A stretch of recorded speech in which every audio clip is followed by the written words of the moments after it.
Hey Christchurch Evans, we are Bob and Andrea Burnham. We are your missionaries and, well, that's kind of a tricky question. We were in Odessa, Ukraine. We've been there since 1995. We are now in Brașov, Romania. And we appreciate you guys wanting to have us join you for your Sunday school class. I'm sorry we can't be there. Actually, during this exact time, Andrea is going to be traveling back from a women's conference, an MTW women's conference, and I am leading the church service for Ukrainians at the same time. So, sorry we can't be there in person, live, but we thought this is probably the next best thing. Yes. And so we have got our tea. Hopefully you guys have your coffee ready, and we can just sit back and have a conversation about what's been going on with us here in Romania. Before we get started, though, with some of these, I do want to make a disclaimer, somewhat of a disclaimer. A lot of the photos that you see are us interacting with Ukrainians, and we're smiling and we're happy. Obviously, this has not been a happy 2 years, and I want to show you a clip real quick. It's a trailer for a film called 20 Days in Mariupol. Mariupol is a town, it's a port city on the Sea of Azov, just about 4 or 5 hours, a little bit more, from Odessa. And they were one of the first cities to be invaded by Russia. And a film crew was there when it happened, and they, well, I'll let you see it. They were doing their journalistic job, and they were kind of caught in the city. So it's 20 days of their experience there, the first 20 days of the war. But it reminds us of exactly what the people we're ministering to have been through. And it's only part of it, really, because this is up to the invasion. Once the Russian military and troops entered, it became just hell on earth for everybody there. So take a look at this real quick, and we'll share with you then what we're doing. Someone once told me, wars don't start with explosions. They start with silence. Лично видим визуально. Танки зашли с надписью Z. Город Мариуполь блокирован со всех сторон. Russians have entered the city. The war has begun, and we have to tell its story. Хорошо, что тут есть пресса. Снимайте. This is painful to watch, but it must be painful to watch. Вони нанесли бомбовий удар. Вон там! Хирургический корпус, вот там вот! А, вы госпитале, да? Мама, что? Не знаешь, куда бежать.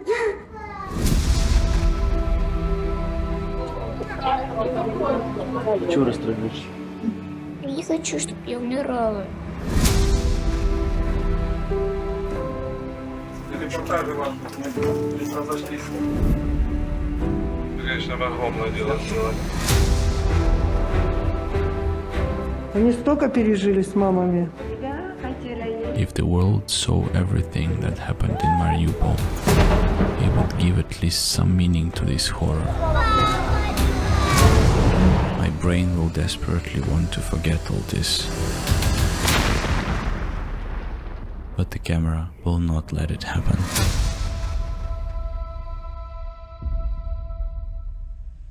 It's pretty stark, isn't it? All that happened, all that started on February 24th, 2022. And we were expecting that something like that might happen, and we were already positioned in a nearby city to the Romanian border. And it's interesting, the air raid alerts that you hear on that we've gotten to be so used to. Now, we heard a stat that it's been repeated, those alarms have been repeated close Over to 36,000. well, that was several months ago, so probably 40,000 times by now across Ukraine. And it's horrifying, you know, to think that every single day you hear one of those alarms go off, and when those alarms go off, it's a reminder that there are missiles or drones heading your way. You need to take cover. And after 2 years of that, it takes its toll. But at the beginning, when we first evacuated from Ukraine, we crossed into Romania. We traveled into Romania because we had an MTW team in Brasov. So we went there just to kind of see what was going on. And immediately we saw that it was a big deal. It was happening. The missiles were striking all over Ukraine.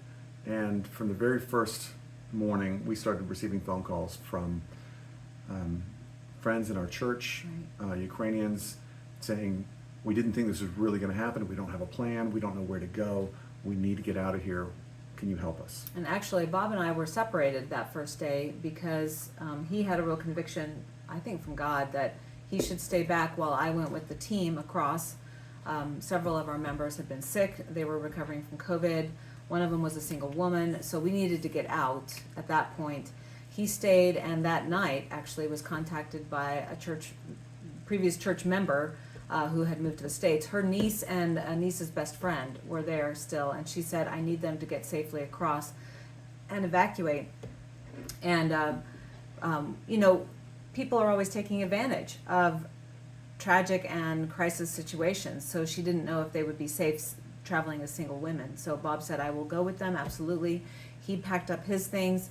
He ushered them across and joined us later that day. And then that was kind of the beginning of a steady stream of dozens and dozens and dozens of people, families, entire church congregations in some of our smaller churches, the women and children, that is. The men were not able to get out, those that were between 18 and 60 or something like that.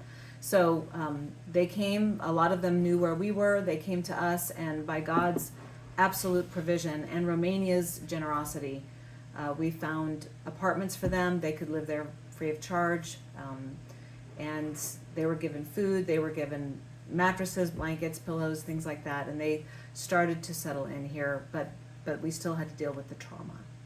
Just to give you an idea of how massive this invasion was, some of you are probably much more plugged in and you understand all this anyway. Just show you, this is a map of Ukraine, and the red stripes show the areas that were invaded. It's a big chunk. It's almost the entire coast of Ukraine. And you zoom in and you see Odessa right there. And Odessa is sandwiched just between the area that was occupied and a breakaway region in Moldova. Interesting thing, yesterday on the 28th of February, Moldova, this breakaway region called Transnistria, made an appeal to Russia to come save them, to annex them, make them part of Russia, and said that they are being persecuted by the Moldovan government economically and they want help. We're not sure exactly what that means for us. We're watching it very closely, but it could be a pretense to take that region and take Odessa. So we're watching that very closely. That's where we are living now, in Brasov, and it doesn't look like it's that far. It's about 360 miles, but In terms of America, that would be from Evans to, what did we say? Panama City Beach. Yeah. If you've ever made that drive down to Panama City Beach for vacation, that's the distance from Brasov to Odessa. And but it takes probably at least twice as long as it takes you guys to make that trip. It takes me about 15 hours when I drive that. I try to do it about once every 4 to 5 weeks. I go into Ukraine taking humanitarian aid. We'll talk more about that in a little bit. That is our trusty 2008 Hyundai Santa Fe that Andrea and I take when we go in. We had to buy a car when we evacuated because, yeah. Yeah, we lived for 20 years, we lived without a car in Ukraine. And there's great public transport here in Romania, but we live a little further outside the city. You see those blocks right next to us, or you see those all over the cities. They're basically barriers for tanks. So tanks can't cross over. When we travel, I talk about 15 hours. Why does it take 15 hours for us to travel into Odessa? There are a lot of checkpoints along the way that we have to stop at and verify who we are with our papers and our passport. There's a ferry that we often take to cross the Danube River into Ukraine, and that gets tied up. Depends on how many trucks, and takes a while. We travel through the mountains, through the Carpathian Mountains to get to the border, and it's winding roads, takes a while. The border itself can be anywhere from an hour and a half wait To like 6 hours. to about 6 hours. I've had an 8-hour wait before trying to get across. It can just be ridiculous. I don't know why it takes so long, but there's a lot to do. We also have the locals. You get behind. There's a big Roma community here in Burnham. This picture was actually taken just outside our front door, and we have a lot of horse and buggies that go by each day. And when they get in the road, they just kind of take up space, along with the sheep. Every morning and every afternoon, we have sheep crossing back and forth. It's a very rural community here, and it's kind of interesting to get into a traffic jam like that. It beats being in Atlanta traffic, that's for sure. There you go. Just another day. Nope, these guys are stuck over here. Okay, well, he'll get him. You hear this?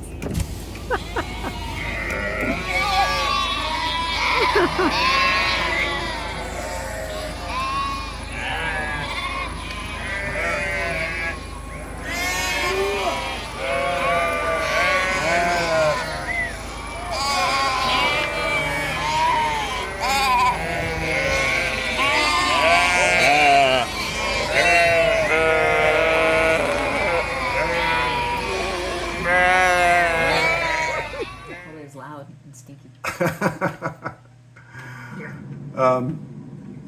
a lot more. One of the biggest things that gets us tied up are the trucks, because the Black Sea is too dangerous to get grain out. We have a lot of trucks that are going back and forth, and so we just get these little 2-lane roads. We have wall-to-wall trucks, and it just slows traffic down a lot. What are we seeing here, babe? For probably 30 kilometers, it's been end-to-end trucks. And now they're going to kill us. Yep, I would pull here. Sweetie, it's a lot wider here. Okay. Well, you chose the non-wide part, sweetie. It's the way I roll. These poor cars. We're going to get smashed. Why? Why the trucks? Why are there so many thousands of trucks lined up to leave Ukraine? And the people are just hanging out. And why do they want to run into me? Why do they want to play chicken with me? Why? They're like, Why? we gotta go. Okay. So obviously there are trucks going through because these guys are going somewhere. It's not like they're getting in a line. So these trucks on the side, they're not in line for something, I don't think. I think they're just hanging out. But why? Hey, man. This is our team. We actually just added one more person a couple of weeks ago, Rachel Hart. But that's Andrea and I and our daughter Iris. And the Martins, David and Jill Martin, and their daughter Ruth Ann. They're school teachers, but we are all part of the church planning team. It's a small team, and we've been able to do a lot since we've been here. And we have received a lot of help, but HELP is the acronym that we use to show what we are doing. And just as a little helpful reminder, we spend our days taking in or preparing humanitarian aid to take into Ukraine. We are involved locally in evangelism and education for the displaced Ukrainians who are here in Romania. We're busy about, well, like I said, helping them process through their trauma, but showing love to them, giving them lots of ways to cope in a foreign country. We're foreigners here as well, and so, but we speak English, so that kind of thing can translate over for them. And praise and planting. We have, for the first week that we arrived, one of the first things we did was assemble a gathering of all the believers who were the Ukrainians who were here, and we got together just to pray and look at God's Word and cry and worship in the midst of everything that was going on. And we've continued to meet. We have planted a new church, in essence, by doing so. And 2 years later, we're still meeting. That was unexpected. Looking at the first thing, humanitarian aid. This has actually gotten less as time has gone on. In the very beginning, we were taking in everything. We were, you had people coming over with the shirts on their backs. Mm-hmm. They had no money, they had no clothing, they were just escaping missiles. Mm-hmm. They didn't have anywhere to live. So, as Andrea mentioned earlier, we worked with Romanian government to get them into places where there were beds, just for a few days until we can find them. This is just a refugee center that you're seeing here with pallets and beds available in an open room. But like I said, really God provided for personal apartments for a lot of these people that came over and stayed in Romania. Food, imagine going into a new country, you don't speak the language, you don't have any money, how are we going to eat, where are we going to live? What do you do with your kids? What I do we mean, do you're with our seeing in kids? some of these pictures, there's games and toys and things, because a lot of them were mothers with young children, and to get across the border, some of them had to walk 12 kilometers, which is like 10 miles, something like that, just to get to the border. With their little kids, it was winter time, so they didn't have space in their suitcases to bring things to occupy their kids. So, and it's not like all this was set up by the Romanian government. Once the invasion happened, they went into crisis mode, and they're trying to figure out, hire people, find a place, gather things. So we worked a lot with them, local organizations, trying to find these kind of things, get them together, local stores. We also had found that a lot of the people that came over, a lot of them had some pretty serious health issues. Right. I mean, if you think about it, if something springs on you, even though the troops, Putin's troops were amassing around Ukraine, nobody really thought that he would invade at that time.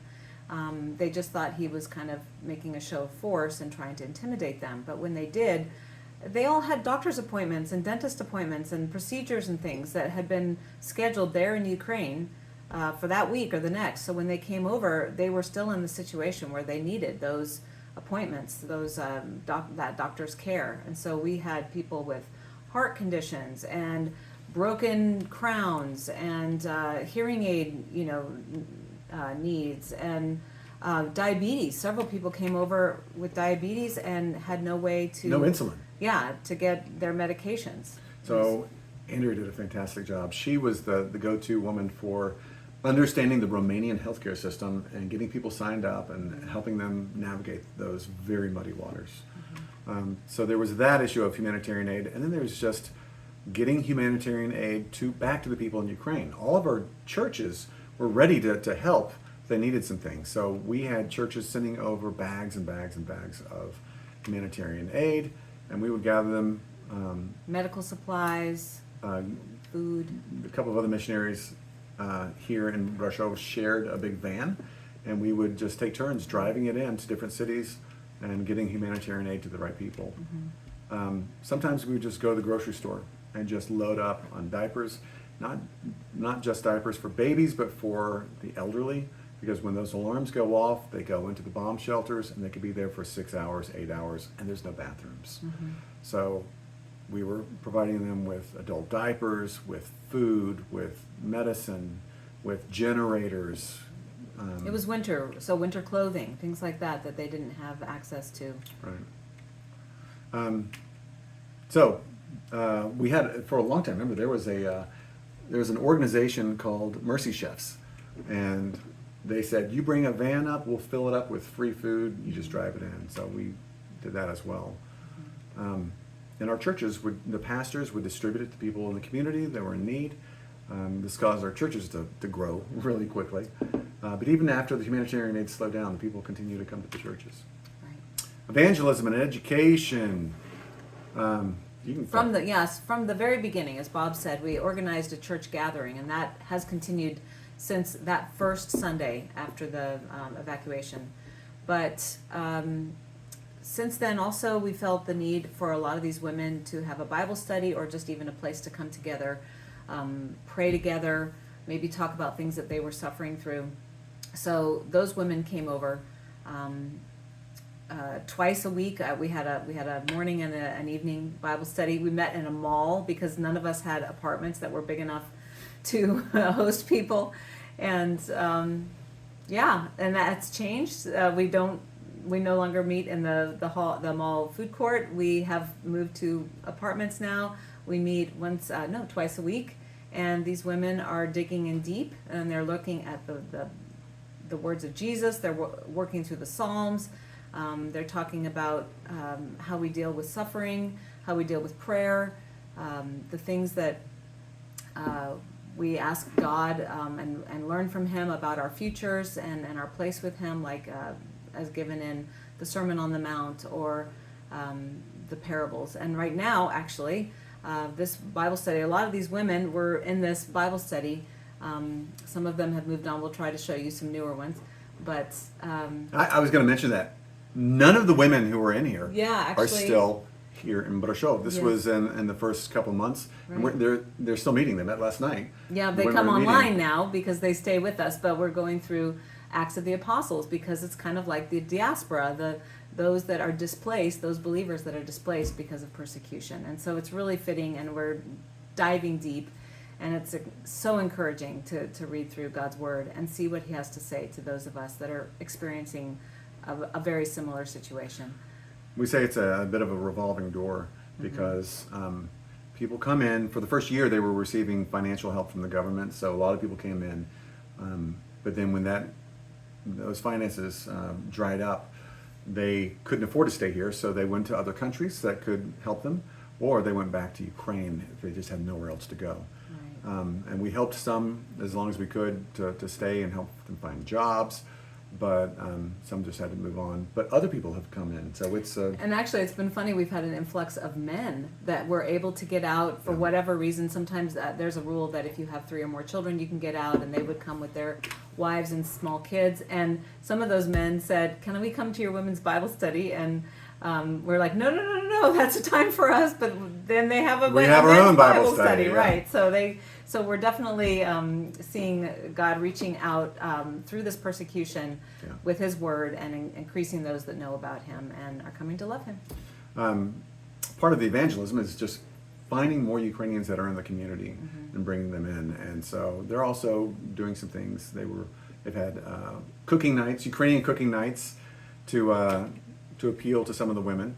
Right. We celebrated some big holidays together, like Easter and Christmas, and had some shows and some things. We've also had outreaches at Easter. Actually, we had several people from Georgia come over and do the Stations of the Cross with these kids. It was and their families, and that was a wonderful. It's a very international community here. So we had people that this group that came from Georgia actually helped us reach out to the displaced Ukrainians, to Romanians, local, to the Roma community, and to Hungarian church. Hungarian church. Yeah, So interesting. it's exciting to be a part of. There's another shot of just the Bible study and some of the women that have been coming to it. Loving, after all they've gone through, they're displaced. They don't have any of their normal things around them. We just wanted life to feel a little bit more normal for them.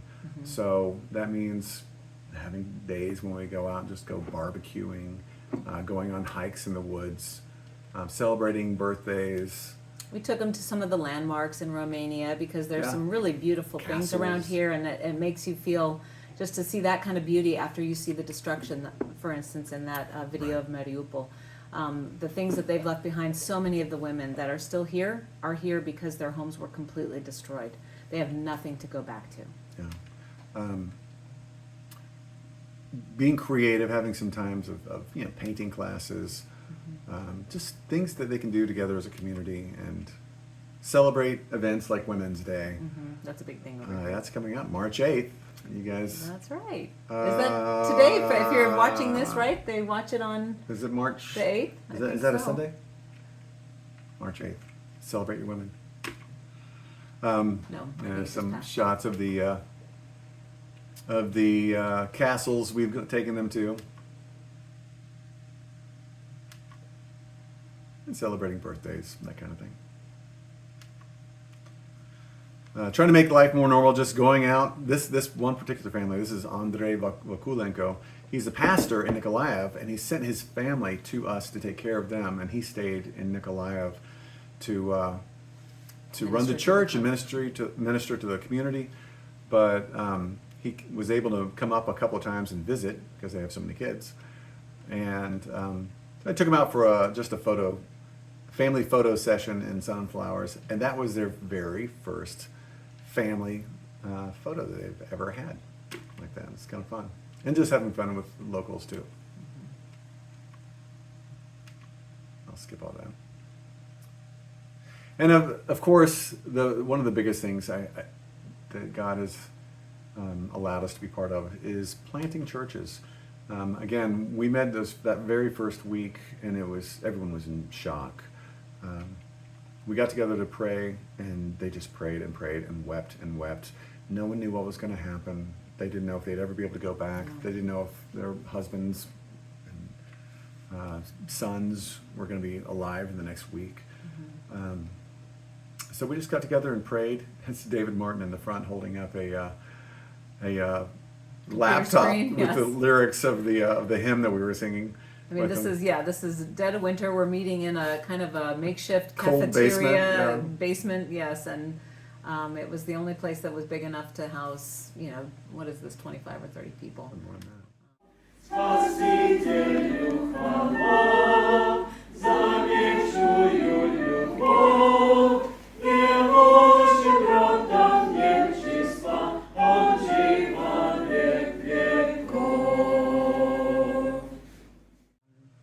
And since then, we've grown. We've even though people are coming and going, we've become a community, and we celebrate holidays together. And when someone leaves, we get together and pray for them and mourn. And leaving, we're happy that they are moving on to a more permanent place. But this group has just clung together in the midst of the storm, and we just love every single one of them. But it's kind of we do everything kind of thing for the church as far as the Martins and us. We have a local pastor who's an American. He's a PCA pastor who came here to minister several years back. To the Romanian church. To the Romanian church, but he helps us by preaching. We lead the worship and arrange for the service. And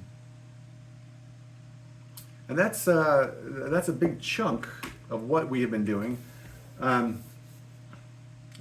We still make quite a few trips going back and forth into Ukraine. In fact, right now the Martins are taking their turn in, where David preached last Sunday. We try to go in regularly to minister to the church, to encourage the leaders, to teach, to meet with those Ukrainians that have had to return, to encourage them and help them see how they're doing. Part of my job is just making sure the finances flow into Ukraine. I have a Ukrainian bank account, so we funnel money through that to the churches and help them. The Life Care Center, a crisis pregnancy center that we've started, a counseling ministry, several churches, all that. In fact, the counselor, the Christian Counseling Center that we have is a project I'm working on right now, because we're taking in a couple of counselors in the next couple of months to train the Christian Ukrainian counselors in PTSD counseling. I heard on, It's a huge need. oh gosh, in Kyiv they were talking about this the other day, that everyone there has PTSD. Everyone there lives with the threat and the reality of almost daily bombing. So you live like that for months and years, and it just takes its toll. So we are trying to help them deal with that as well. It's a busy time. If you want to keep up with what we're doing, if you're not already receiving our newsletter, you can go to burnhamsnapshots.com, and on there you can sign up for our newsletters, and you can see our past newsletters as well. We also have a blog that's associated with that, and we try to keep that updated. It's hard. There are so many things going on, but there are some pretty amazing stories too of what God has been doing, how he communicates his plans to these people, both in Ukraine and outside of it, and what he's doing through other world events as well. That's been exciting to watch. Give you a quick personal update on what's happening with us. We have 3 daughters, Abigail, Emily, and Iris. Abigail just graduated last December from University of North Georgia. She's living in Lawrence, about to move to Lawrenceville, Georgia now, and begin her hopeful career. In graphic arts and video game Design. design. Emily, is our middle daughter, lives in Rock Hill, South Carolina, and she is graduating in about 3 months. Visual arts and illustration. She attends Winthrop University, and she's staying there for a little bit longer because she has a beau, and they're working towards something big. And Iris, our youngest daughter, is still living with us. She is applied to go to the University of Central Florida in Orlando, but also to University of South Florida in Tampa. She evacuated with us, and Right. she had to finish her 11th grade year online. She went to an international school here in Romania for her 12th grade year, and then she just took off a year because it was a lot of transition for her high school. She has enjoyed being here, though. She finished out high school and she joined an ultimate frisbee league, and has become One of the best statistically players. one of the best players in the nation. That's crazy to Who say, knew? but who knew? That's her thing. She just competed last week in Bulgaria, Hungary. No, she was in Hungary. Yeah, Hungary. Budapest, Hungary. She's competed in Poland and Bulgaria. And Bulgaria, And the league has gone to Turkey and Germany. Italy this summer. So yeah, all over. She just loves it. Yeah, it's hard for her to think about going back to the States, to be Yeah, honest. she's found a good community of believing friends here. What is next for us? We will continue to stay here and minister to Ukrainians as long as we can. Minister to Ukrainians here in Brashov, minister to Ukrainians in Odessa, going back and forth. And the whole southern region, actually, because Yeah. that covers Izmail, Belgorod-Dnistrovsky, Odessa. There's 2 churches in Odessa, Kherson and Mykolaiv as well. I know that it's a hot spot. It's a hot topic for politically. You know, do you support Ukraine? Do you not? That's just rubbish to us, because we've lived there for the last 25 years, ministering, beginning churches, growing God's kingdom in that community, and it doesn't matter to us who is responsible, why they're doing it. I'm sure there's corruption and there's nefarious motives and all that. What we care about is the kingdom of God advancing in Ukraine and ministering to our family, our church family, that is still undergoing persecution and suffering in the midst of all this. And it's true what Bob said. We're not upholding Ukraine over all. It's not, of course, we want its sovereignty and its freedom, because if Russia does take over, that is a clampdown on religious freedoms. Right. That is going to be a closure of the things that are right and good that are happening in Ukraine.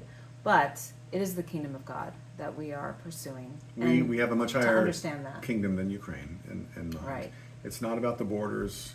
It's about expanding the kingdom of God in that region with people that we have been ministering to and who have become believers under our time there. This person, yes, actually, this person is just like in the Bible, right?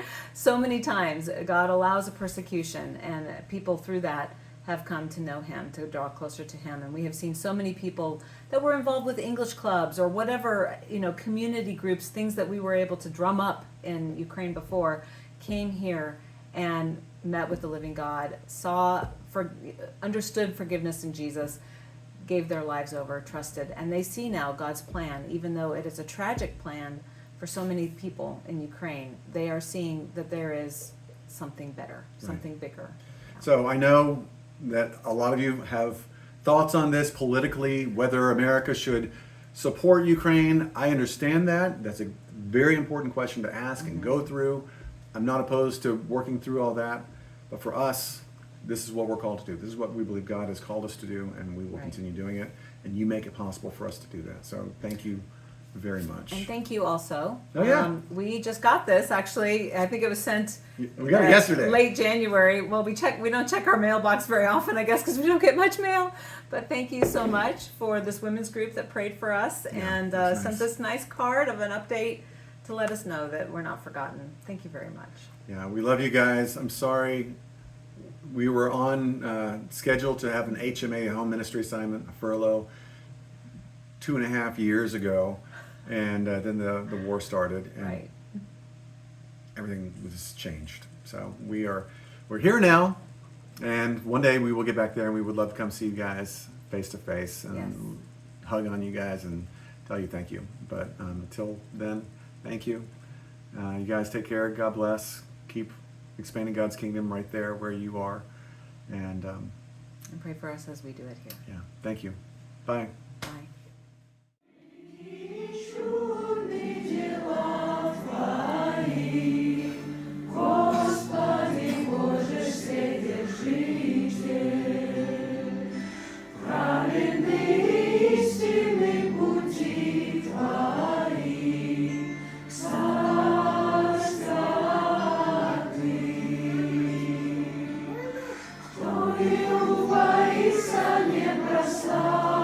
Тебя, ибо ты